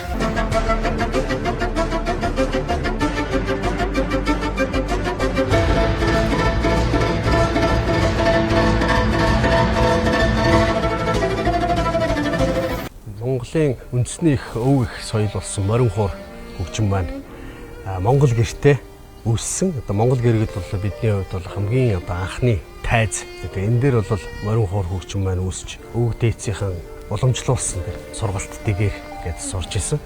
Тэгээд хожмоо бол манай их багш Жамин гэж их хуурч маань морин хуурыг орчин цагийн хөгжилд их томоохон үүрэг гүйцэтгэж одоо анхны дэг сургалтыг байгуулж одоо хөгжим бүжгийн коллеж тухайн тийм хөгжим бүжгийн дунд сургуульд анхны одоо багшаар ирж за түүнээс залгамжилж одоо манай Бачлуун багш гэдэг юм уу манай Амар Жаргал за түүний Батбаяр гээл одоо олон сайхан багш нар залгамжилж одоо энэ сайхан сургалт морин хуурын дэгийг уламжлуулж явж байна. Анх бол мэдээж уртын дуу, морин хуурын татлага, ардын дууны хэв маяг, манерыг ингэж манердж тоглодог байсан бол орчин цагийн хөгжмийн зохиолчид бий болсноороо морин хуурын одоо жижиг хэлбэрийн сайхан аялгуулаг бүтээлүүдийг бий болж мөн киноны хөгжмүүд дээр бол морин хуур бол илүү түлхүү бас их ашиглагддаг болсон. Одоо түүнээс нь цус дурдвал одоо миний тоглосон Арвт гэдэг киноны хөгжиг манай Чимбат ах маань хийжсэн. За тэгээд Ану хатан, Говийн домог тий нарны саданч гэдэг юм уу. Ер нь бол киноны хөгжмөөр морин хуур бол их түлхүү ашиглагддаг. Тэгээд ер нь бол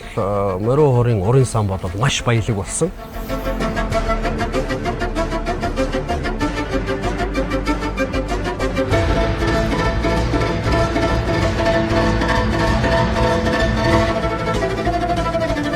Жамцны оргоо нэг ярьж ирснийг сонсч ирсэн. Энэ Монгол хөгжим бол яхаарахгүй бидний мах цуснд байдаг.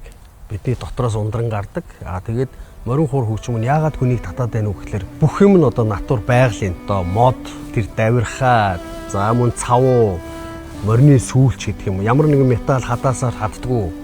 Бүх юм нь ийм холбоотой учраас хүнээс хүнд их илүү ойр гэх юм уу. Тэгж хүрдэгэ гэж Жамцны оргоо ярьж ирснийг сонсч ирсэн. Нөгөө талаасаа би одоо хөгжимчин хүнийхээ үүднээс олж харах юм бол одоо мах цуснд хүн одоо сүнс нь илүү шингэцэн байдаг гэх юм.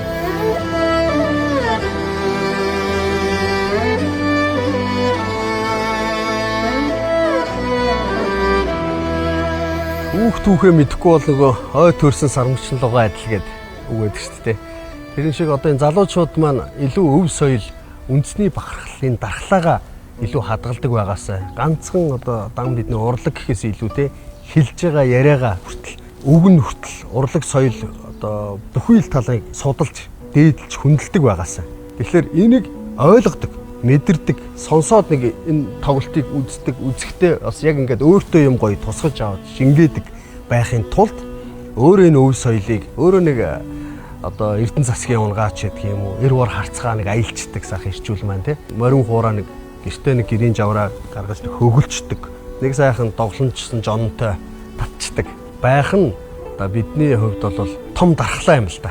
Дархлаагаа хадгалж үлдэх нь бол ялчгүй маш одоо үн цэнтэй их чухал ач холбогдолтой зүйл юм. Тэгэхээр багч гэлтгүү дүүнэртэй, багч гэлтгүү хүүхдүүдтэй жоохноос нь илүү сонсгож, илүү дурлуулж, ойлгуулж байгаасаа гэж их хүсдэгтэй одоо миний хувьд. Одоо бол энэ гадны том одоо Майкл Джексны жишээ нь одоо дуунуудыг одоо бүх үгтэй 80 дантай мэддэг, жээжилдэг. Тэдний үүх түүхийг одоо маш сайн судалсан байна шүү дээ. Тэгвэл яагаад одоо энэ нор бонцтгойгаа ч юм уу, яагаад энэ хуурч жамингаа ч юм уу, яагаад энэ морин хуур хөгжим үү, уртын дуугаа судалж болохгүй гэж. Зөвхөн тэр дөрвөн үгэн дотор маш том философи явж байгаа шүү дээ. Уртын дууны үг гэдэг бол асар богинохов. Эдгээр үгээр тоочны бүгд маш тодорхой тэгээд ерөөсөө дэлхийг багтаацсан ч байдаг юм. Аядан нь бол маш урт. Яагаад гэвэл бидний энэ сайхан тал утгач бол ууж юм шүү дээ. Тийм учраас энэтэйгээ үсээд одоо аян бол үнэхээр сунаатал сайхан урт байдаг. Үг бол ганцхан үг хэлээд магадгүй 1 минутын орчим явахыг ч үгүйсэхгүй. Тэгэхээр энэ дэг учир утга учир байна. Энэ том маш том философи байна. Энийг цаашдаа одоо дүүнер маань илүү гоё судлаасаа. Энэ бол бидний дархлаа юм аа л гэж.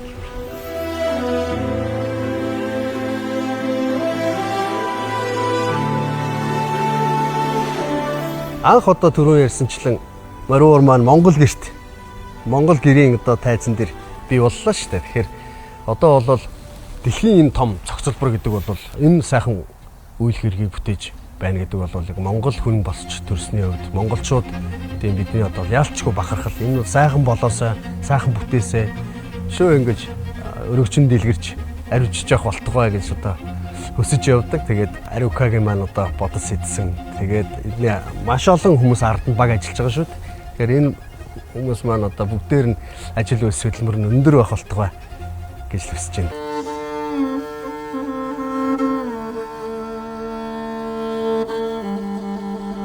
Зэ хармагнайн цэнгэг усаарун даасан хатан суудлын цэцэгт нугаар эдээшилсэн ноён хөөрийн цэлгэр говоор нутагсан нарлаг досонгийн цэнхэр талаар байрлсан унган төрмөл их нутгаан алдар шуусан үе төмөн адуун сүргийн үг болсон гал шарын домогт хурдан хүлгөөд ин маршваа Зэнэмэн цэнхэр зандан хүрнэн удамтай руу хүрэн хонгор зайдын өгшөлнтэй элбэг хэрийн гайхам хурди дуурайсан эттэр хэрийн урро хоочи даллагасан наранги моdo тэнгэрийн адил зүсэтэй аман зовхд ансын бараг ширтэсэн навчин хөөргөн жихи уга солбодан нарийн мөртөл хүцүү уга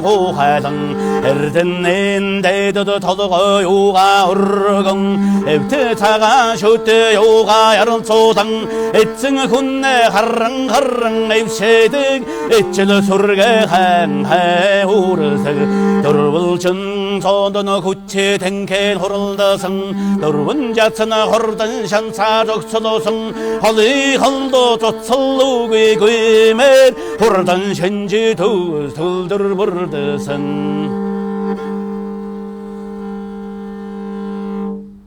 би бол одоо Мориурыг ийм өөрийн гэсэн маш их тийм өвдөстэй хөгжим гэж боддог. Аймад одоо ингээд тийм өөрийн ер бусын тийм өвдөстэй. Мориурыг бол одоо ингээд дурлал сонирхож байгаа хүмүүс маш их байна. Би бол энийг бол би нээлттэй улам их түгээн дэлгэрээсэй гэж агиух боддог. Манай монголчууд өөрсдөө ингээд Мориурын нэрийг орчуулад байдаг байхгүй юу? Энийг бол зүгээр би Мориур гэдэг нэрээр нь алдаршуулах ёстой. Энийг орчуулах ямар шаардлагагүй. Одоо тэр англиар орчуулахаар тий одоо нэг морин толгойтой хийч гэж байгаа юм уу нэг тийм үг болж байгаа байхгүй. Тэгээд дээрэс нь Көми гэдэг нэрээ бас алдаршуулах хэрэгтэй. Тэгэхгүй заавал тэрийг Drow Singing гэж орчуулж яах юм чинь өөрийн гэсэн нэр байна.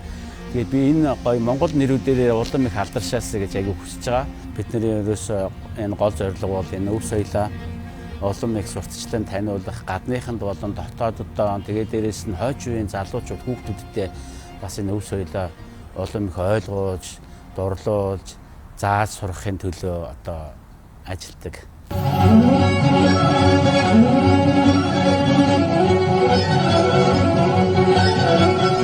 Хүүхэд байхад миний амгийн анхны багш бол миний ээж бол одоо алт үеийн маш мундаг дуу хөгжмийн багш хүн байсан. Ээж маань намайг бага байхад анх сургуулиасаа Мориур авчирж ирж надад анх зааж өгчээсэн. Тухайн үеийн дуу хөгжмийн багш нарын чадвар бол одоо тий бүх хүүхдэд бүх хөгжмийг заах тийм чадвартай байсан. Одоо эргээ бодож хахад манай ээж маань маш их мундаг багш байсан юм билээ. Аймгийн театрын тухайн үеийн алдарт Мориурч банзарагч багш намайг дагуулж шавьруулж ирсэн.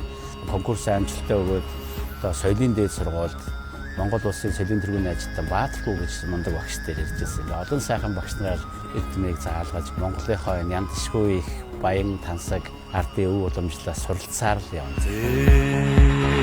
Яавын шиг наандайсаа жаргалан нартай уулсан ээжийн хайр шиг ивэсээ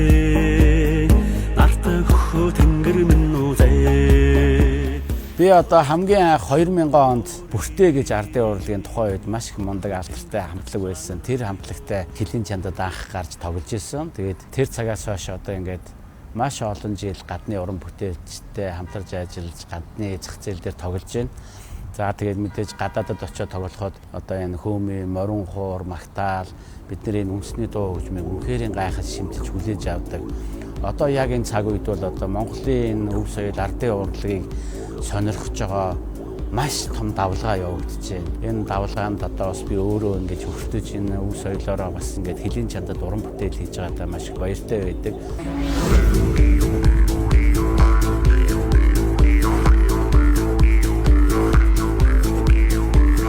Бидний өвөг дээдсийн энэ оюунаас бичсэн энэ гайхамшигтай бүтээл бидний энэ нүүдэлчин ахуй амьдралтай салшгүй холбоотой тэр нүүдэлчин ахуй амьдралаас үүссэн энэ өв соёл тэр дундаа морин хуур хөгжим бол үнэхээр маш том байр суурийг эзэлдэг.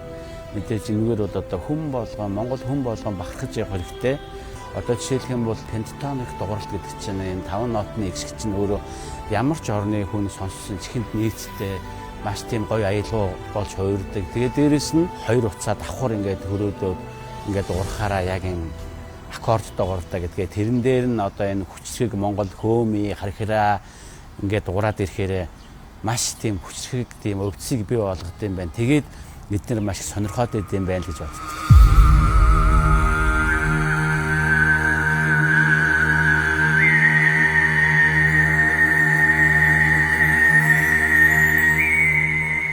За тэгээд дээрэс нь бас энэ Монголд ингээд морин хуурын энэ гоё зохицолбор баригдаж байгаад би маш их баяртай байгаа. Мэдээж одоо хүн юм хийж бүтээн гэдэг ямар гоё үлээ. Одоо энэ хэдхэн жилийн өмнө Чингис хааны музей баригдахад би маш их баярлж байсан.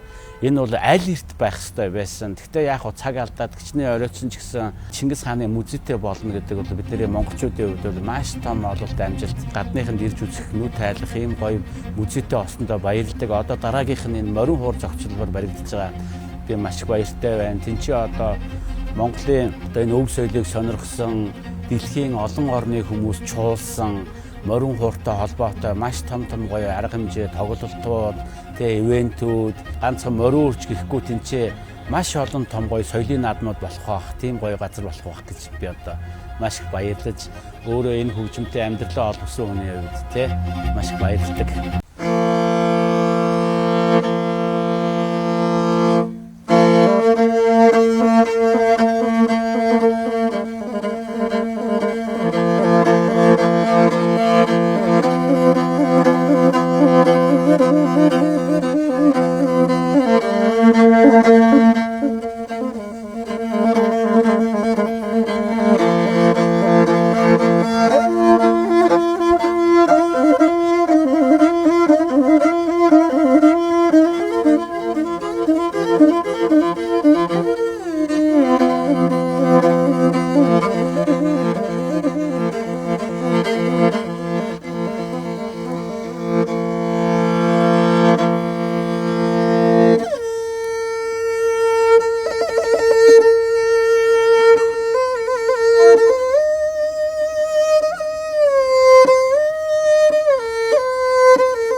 За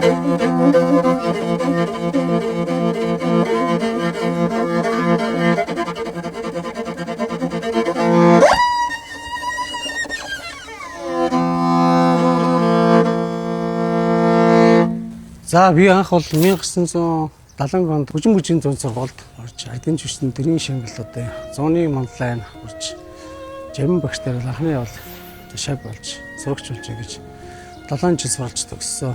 Тэгээд энэ хугацаанд бол багшаасаа бол маш их зүйлийг сурч. Ялангуяа тэр үед миний багш бол өөрөө тоглож юм үзүүлдэг, харуулдаг. Дандаа ардын дуу, ардын уртын дуу зэрэг их тоглуулж тэгээд яагаад гэвэл тэр үедээ тэгсэн ардын дуу, уртын дуу тоглоход хүний гар их чөлөөтэй болдог. Энэ хөгжим чинь бол одоо Монголын сонгодог хөгжим. Тэрээс л уртын дуу, ардын дуу. Тийм учраас энэ Монголынхаа сонгодог ардын уртын дуу энэ юугаа сайн тоглосоор явлаа чимгэлээд их ордог. Учраас энэ тэр хүний гарын хөдөлгөөн хэрэгтэй гэдэг. Инхээр хүний гар их чөлөөтэй болдог. Дараа нь чөлөөтэй болцсон хүн дараа нь зохиолын юм тоглох хүний маш их төхөмтэй байдгаа гэж заасан учраас.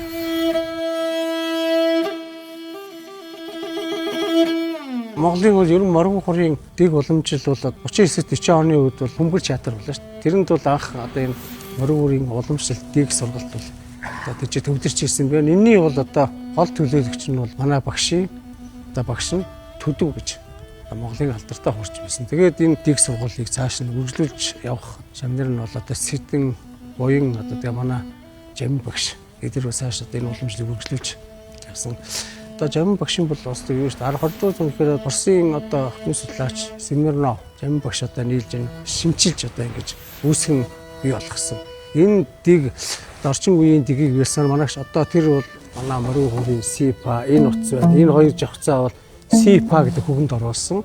Хоёрдугаар энийг ноттой болгож хүний онлын одоо хөгжүүлэх тийм их усэрийг бол тавьсан байгаа. Тэр одоо том хөгжмийн зохиолчдын зохиол бүтээл тоглож ирсэн. Сонгодог хөгжмийг одоо ингэж суралцж тоглож ирсэн.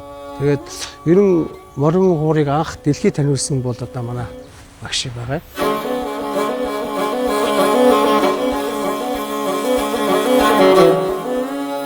За би багштай 7 жил суралцаа. Тэгээд яг төгсөх жилээ Монголд одоо үндэсний хөгжимчдийн улсын анх дор уралдаан болсон. Одоо сургуулаа төлөөлөд Жамин багшийн уралдаанд орох гэсэн. Энэ уралдаанд ороод ардын Бачилуун, ардын дүүжин шуулгах байсан. Би хөгжим чанарыг тэгээ Бачилуун нэгдүгээрээр би дээдээр эзэжсэн. Тэгээд дээрээсээ багш чи ерөөс ардын дүүжин шуулгахт өрөөж нараар тэнцээ одоо багшийн заасан бүх юмыг тэнцээ одоо хэрэгжүүлж жихэн одоо тэр тайсан дээр тэр заасан бүх юмыг одоо ингэж тэнцэл тоглох хүн байна чи. Тийм учраас ардын дүүжин шуулгахт ор гэж тийж хоорж ирсэн. Тэгээд одоо энэ анхны одоо модон цартаа хуурчин анхны хэдэн хуур ирсэн тэр чинь нөгөө Ярава гэж морин хуруулаач жүгдэр энэ хоёрын хамтарсан юм анхны модон цартаа хуур. Тэрний анхны хуурыг бол би хөгжүүлж барьж ирсэн. Тэгээд нэг багш тэр хуураа надад өгөөд энэ хуураа аваад ажил дээр гараа гэх тэр хуураа надад ингэж өвлүүлж өгсөн. Тэгээд тэрийг хөгжүүлж бариад ингэж 30 хэдэн жил энийг тасралтгүй юм хуураар тоглож явсан. Тэгээд эндгээрээ тэр одоо үлгэн бор янз бүрийн бичлэгээ энэ хуураараа л хийж ирсэн. Тэгэхээр тэр хуур маань одоо маш миний одоо нандин улаан хуур гэж ярьдаг. Тэгээ одоо тэр маань одоо хадгалаас л 79 онд Наран үрд мод гэж анхны уран бүтээл хийсэн. Энд одоо гавьяа жирч Мин дамар гэж энэ одоо уран бүтээл надад холбогдсон. Мин дамар ах бол одоо энэ үүлэн бор Скватрын үүлэн бор гэж зохиол байдаг. Энийг ерөөсөө чамд найруулахын одоо энэ их найрал хөгжимтэй найруулж шинэ найруулах хийгээд энийг анх удаа бирлийн тавьсан дээр чамаа тоглоод яагаад энэ уран бүтээлд анх би үүлэн бороо бирлийн тавьсан дээр анх тоглож энэ бол олонний бүтээл болж ирсэн. Тэр үедээ Ацтай 1979 онд Монголд анхны пянсны бичлэг хийсэн. Энэ дээр бол анх кино үйлдвэрт бол очиж би ардын жишин Дамтис хинди хүн дээр зохиолдог. Тэр хүн одоо тэр пянсны бичлэг хийжсэн. Тэр үнээр би одоо үүлэн бороо бичиж ирсэнтэй бол маш их Ацтай хөөс хийж өгдөг. Тэгээ одоо энэ үүлэн борын 79-ны бичлэг одоо хүртэл одоо энэ баяр наадам цэнгийн орны ядлын дээр үүлэн борын бичлэг одоо хүртэл явж байдаг. Энэ үүлэн бор зохиол маань олонний одоо бүтээл болоод энэ үүлэн борыг одоо 6 настайгаас 60 нас 70 гэл тоглохгүй хүн одоо байхгүй. Монголын бүх морин урчд үүлэн борыг одоо тоглож шүү дээ.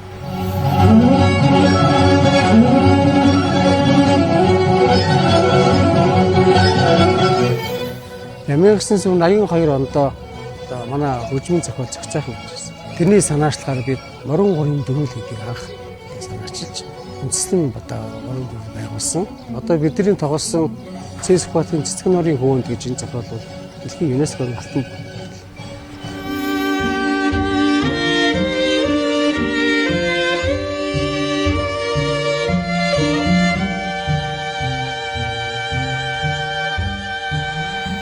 За манай үндэсний их найрал хөгжим бол мөрд аж ахуйн нэрмжт мөрд аж ахуйн саналгаараа байгуулагдсан. Одоо хойтон бол 65 жилийн хойг хийх гэж байна. Манай үндэсний их найрал хөгжим бол бүрэлдэхүүний хувьд одоо чадлын хувьд, чадварын хувьд одоо Азтай бол тэргүүлдэг. Одоо 60-70 хүний бүрэлдэхүүнтэй ийм одоо том бүрэлдэхүүнтэй их найрал гэдэг бол дэлхийн гадаад бол ховор байдаг. Манайх бол үүгээрээ их онцлогтой. Манай усан шахаа бол ярьжсэн. Манай ардын хөгжим бол их ааштай хөгжим. Тэрнийг эвийг болох гэж бол хэцүү. Тэгсэн мөртлөө нийлээд их гоё дурдаг. Яагаад бол манай ийм байгаа. Манай үндэсний хөгжим бол одоо шиг бол хамтлагт шанц, ёочин, эвэр, морин хуур, ятаг гэдэг өөр өөрийн темпертэй хөгжим. Тэгээд манай дэлхийд нэг гайхуулдаг манайхны универсиад тоглодог гэж байдгийг. Ингээд 7-8 хөгжим ардын одоо ямар ч дуу зохиолыг ингээд бүгдээрээ нэг аяа ямар ч хоолойгүйгээр ингээд тоглодог. Тэр нь болохоор ингээд олон хоолой шиг дуурдаг. Одоо сонгодог симфони найрал хөгжим шиг л дуурдаг гэж одоо гадаадынхан симфониас дутхгүй симфони найрал хөгжим шиг байна гэдэг. Тэгэхээр манай найрал хөгжмийн онцлог дээр нь уран бүтээлчдийн чадал сургалтыг энэ бол бүх хэлж байгаа. Тэгэхээр манай үндэсний дуу хуур хөгжим гэдэг чинь байгалиасаа заяас их онцлогтой учраас ахуй Монголын ахуй амьдрал эх орныхоо одоо өргөн уудан нутаг энэ бүгдийг манай үндэсний хөгжим шиггээсэн байдаг учраас энэ дугуйлтаараа бол бусад орныхоос их онцлогтой байдаг.